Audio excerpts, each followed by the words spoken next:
नमस्कार आदर्शाई आपण स्वागत करुच्ची मो चैनल को आज आम जाना सभ्यता कौन सभ्यता विषय में जाना प्रथम जाना सभ्यता व्हाट इज सिविलाइजेशन।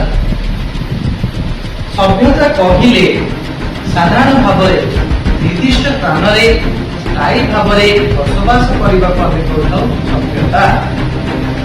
प्राचीन भारत में सभ्यता हूँ सिंधु सभ्यता जहाँ आम हरप्पा सभ्यता कही से विषय में जाना ना सिंधु नदी कूल भारत में सर्वप्राचीन नगर सभ्यता गढ़ी उठा। क्वेश्चन आसला केउठारे सर्वप्रथम नगर सभ्यता गढ़ी उठा ना सिंधु नदी कूल सर्वप्रथम नगर सभ्यता गढ़ी उठा। 1921 ख्रीष्टाब्द भूखनन द्वारा आविष्कृत होता महान सभ्यता।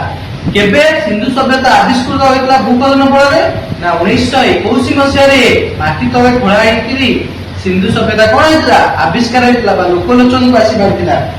यही सभ्यता आविष्कार होगा फल प्राचीन भारत में इतिहास एक नूतन दिग उन्मोचन जेहेतु कौन सभ्यता लुचि रही आम जापार ना सभ्यता माटी तले अच्छी जिते से बाहर को आसला आम जब जानू कौन यही सभ्यता यही भाव मोडिफाई था प्राचीन नगर मान था आ कौन ये सब थिला कोथरे ना सिंधु सभ्यता रे आ कोन वैदिक सभ्यता यह बहुत पुरातन एवं उन्नत सभ्यता थिला बोली जाना जाय।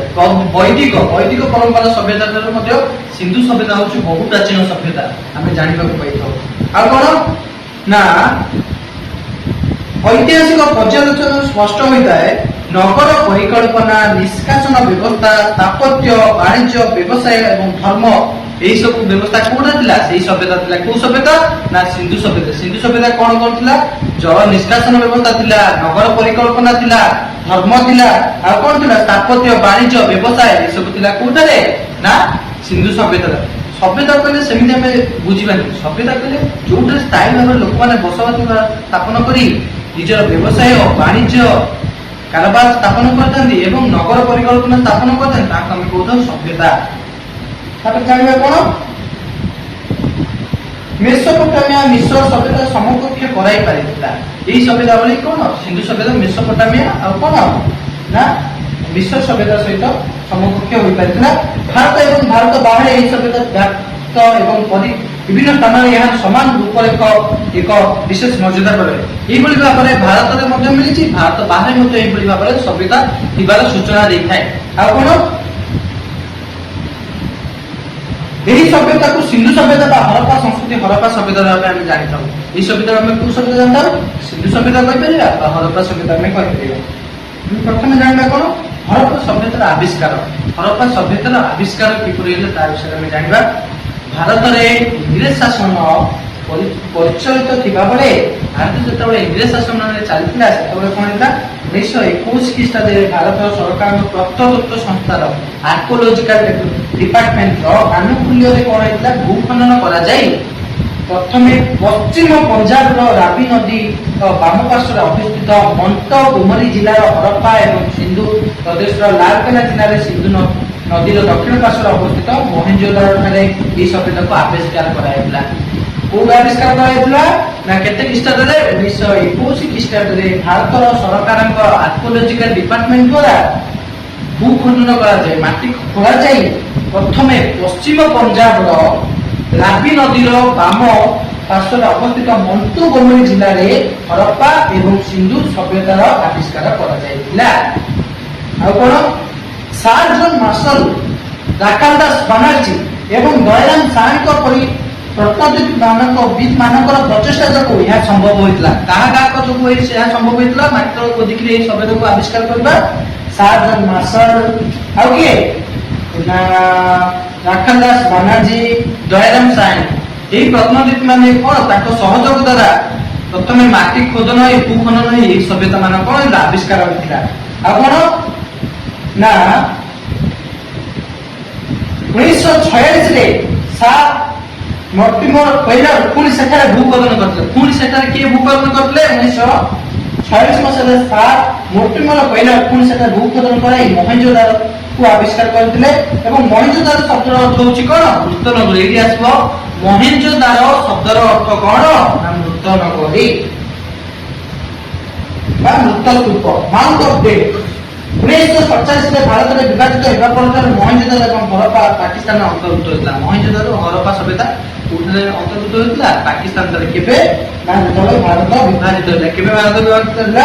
1947 ଭାରତ ବିଭାଜିତ ହେଲା। ସେବେଠାରୁ ମହେଞ୍ଜୋଦାରୋ ଆଉ ହରପ୍ପା କୋଉଠାରେ ଅବସ୍ଥିତ? ନା ପାକିସ୍ତାନରେ ଅବସ୍ଥିତ ଅଛି। ପାକିସ୍ତାନ ସହିତ ଅନ୍ତର୍ଭୁକ୍ତ ଅଛି। ଯେହେତୁ ଆମର ଭାରତରେ ସେତେବେଳେ ସେ ସମୟରେ କଣ ଥିଲା? ଅଖଣ୍ଡ ଥିଲା ବା ସବୁ ମିଶିକି ରହୁଥିଲେ।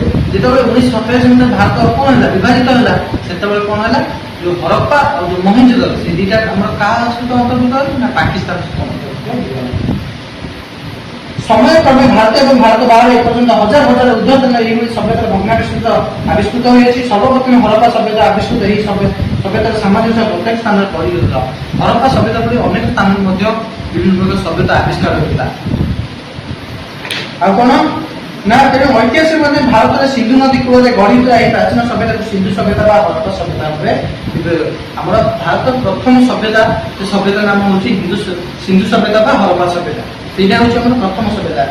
ତାପରେ ଆମେ ଜାଣିବୁ ଭୌଗୋଳିକ ବିସ୍ତୃତି। ଭୌଗୋଳିକ ବିସ୍ତୃତି କଣ? ହରପ୍ପା ସଭ୍ୟତା କେବଳ ସିନ୍ଧୁ ନଦୀ କୂଳରେ ଗଢି ଉଠିଥିଲା। ଏହା ଭାରତ ଏବଂ ଭାରତ ବାହାରେ ମଧ୍ୟ ପରିବ୍ୟାପ୍ତ ଥିଲା।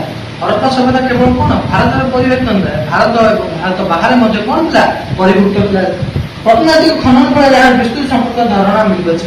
ମାଟି ଖୋଳିବା ଫଳରେ ବା ପ୍ରତ୍ନତାତ୍ତ୍ୱିକ ଖୋଦନ ଫଳରେ ଏହାର ବିସ୍ତୃତି ସମ୍ପର୍କରେ ଆମେ ସୂଚନା ପାଇପାରିବା। ଆଉ କଣ ଏଇଭଳି ଭାବରେ ପଶ୍ଚିମ ଆଫଗାନର ମୁଣ୍ଡଗିରି ଠାରେ ଆରମ୍ଭ କରି ପୂର୍ବରେ ଉତ୍ତରପ୍ରଦେଶ ଆଲମଗିରି ପର୍ଯ୍ୟନ୍ତ ଏହି ସଭ୍ୟତା ବିସ୍ତାର ଲାଭ କରିଥିଲା। କେଉଁ ସଭ୍ୟତା?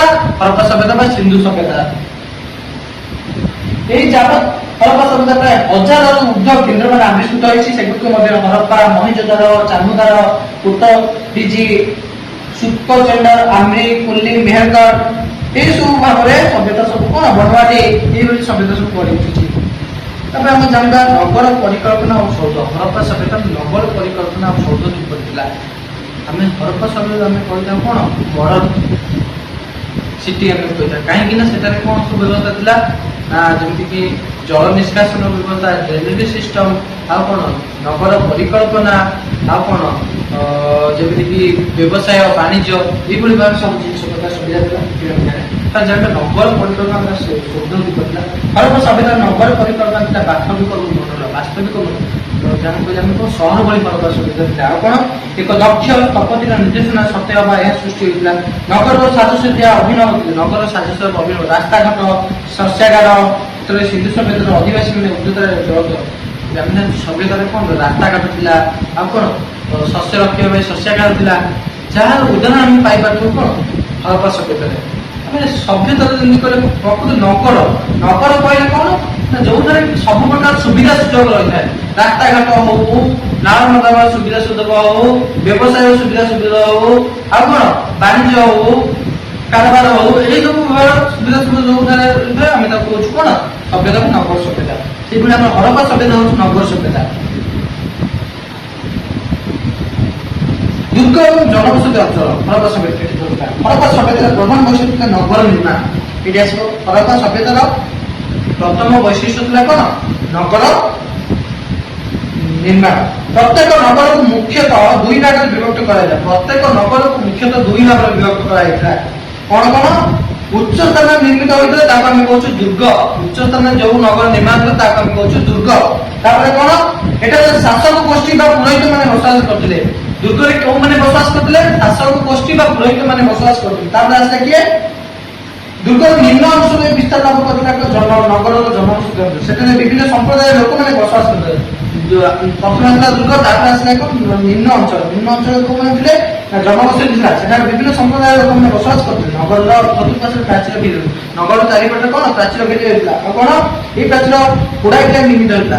ଆମେ ଯୋଉ କହୁଛୁ ହରପ୍ପା ସଭ୍ୟତାର ଗୃହ ମାନେ କୋଉଥିରେ ନିର୍ମାଣ? କୁଡାଇଠାରେ। ଆଉ ପ୍ରାଚୀର ମାନେ କହୁଛୁ କୁଡାଇଥାଏ। ଦେଖ ସେ ସମୟରେ କିଭଳି ଭାବରେ ସେ ସଭ୍ୟତା ଗଢି ଉଠିଥିଲା, ଯାହାକୁ ଆମେ କହୁଛୁ ମଡର୍ନ ସୋସାଇଟି ସହିତ ଆମେ ତୁଳନା କରୁ। ତେଣୁ କୁଡାଇଟାର ବ୍ୟବହାର କରାଯାଉଥିଲା।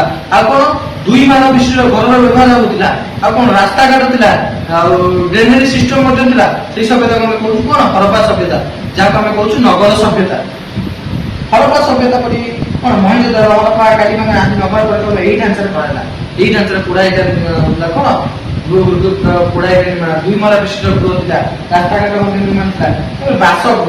ହରପ୍ପା ସଭ୍ୟତାର ଅଧିବାସୀ ମାନେ ପୁରା ଏଠାରେ ଗୃହ ନିର୍ମାଣ କରୁଥିଲେ। ପଡ଼ିଯିବ ହରପ୍ପା ସଭ୍ୟତାର ଲୋକମାନେ କେଉଁଥିରେ ନିଜର ଗୃହ ନିର୍ମାଣ କରୁଥିଲେ ନା ପୁରା ଏଠାରେ ଗୃହ ନିର୍ମାଣ କରୁଥିଲେ। ସାଧାରଣତଃ ଏଇଟା ଗୁଡ଼ିକ ଅନୁପାତ ଥିଲା କେତେ? 4:2:1। ପୁରା ଏଟାର ଅନୁପାତ କେତେ ଥିଲା? 4:2:1। ହରପ୍ପା ମହେଞ୍ଜୋଦାରୋ ରୂପା ମେହେରଗଡ଼ ଆଦି ନଗର ଏହି ପୁରାତନ ନିର୍ମାଣ ହେଇଥିଲା। ଅବଶ୍ୟ ସ୍ଥଳ ବିଶେଷ ଏହା ବ୍ୟତିକ୍ରମ। ସାଧାରଣତଃ ପ୍ରତ୍ୟେକ ବାସଗୃହରେ ଥିଲା କଣ? ବୈଠକଖାନା, ରୋଷେଇ ଘର ଏବଂ ଶୟନ କକ୍ଷ। ପ୍ରତ୍ୟେକ ବାସଗୃହରେ ଥିଲା ବୈଠକଖାନା, ଶୟନ କକ୍ଷ, ରୋଷେଇ ଘର ଏଇଭଳି ଭାବେ ତାଙ୍କର କଣ ଥିଲା? ଗୃହ ଲମ୍ବ ପ୍ରାଙ୍ଗଣ ଦ୍ୱାରା ସଂଯୁକ୍ତ ହୋଇଥିଲା। ଆଉ କଣ? ପ୍ରତ୍ୟେକ ଗୃହରେ ସାଧାରଣତଃ ସ୍ନାନାଗାର ଥିଲା। ଆଉ କଣ ଥିଲା?